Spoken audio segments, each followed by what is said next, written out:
ஹர ஹர சங்கர ஜய ஜய சங்கர ஹர ஹர சங்கர ஜய ஜய. நகைச்சுவைக்கும் பெரியவா பெயர் எடுத்தவர். ஒரு நாள் இவர் படுத்து கொண்டிருந்த போது கிழவர் ஒருவர் வந்தார்.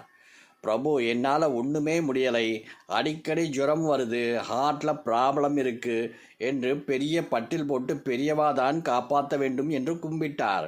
பெரியவா முனகிக்கொண்டே, உட்காரு, உனக்கு ஒரு கதை சொல்லட்டுமா என்று ஆரம்பித்தார்.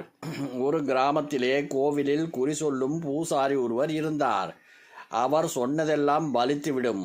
அதே ஊரில் இருந்த ஒரு போலீஸ்காரர் பூசாரியின் நெருங்கிய நண்பன். ஒரு நாள் அந்த பூசாரி கோவிலை திறந்தார். பல சாமான்கள் திருட்டு போய்விட்டதை பார்த்தார். உடனே தன் போலீஸ் நண்பரிடம் தெரிவிக்க ஓடினார். அதே சமயம் அந்த போலீஸ்காரர் பூசாரியை தேடி ஓடி வந்து கொண்டிருந்தார்.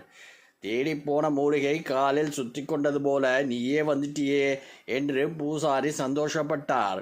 கும்பிட போன தெய்வம் குறுக்கே வந்தது போல, நீங்க வந்துட்டீங்களே என்று போலீஸ்காரனும் சந்தோஷப்பட்டார். என்னது, நீ என்னை தேடி வரையா, என்ன ஆயிற்று என்றார்.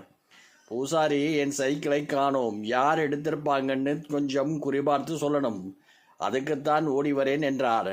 அடராமா, நானே கோவில் சாமான்களை காணோம், நீ கண்டுபிடித்து கொடுப்பாய் என்று உன்னை தேடி வந்து கொண்டிருக்கிறேன், நீ இப்படி சொல்றியே என்றாராம். அதுபோலத்தான் நீ உடம்பு தேவலையாகணும்னு எங்கிட்ட வந்திருக்கே. எனக்கே 3 நாளா ஜுரம். இது பூசாரியும் போலீஸும் சந்தித்து கொண்ட மாதிரி இருக்கு என்று சிரித்தாராம் பெரியவா. கிழவரும் சிரித்து விட்டார். ஹர ஹர சங்கர ஜய ஜய சங்கர ஹர ஹர சங்கர ஜய ஜய.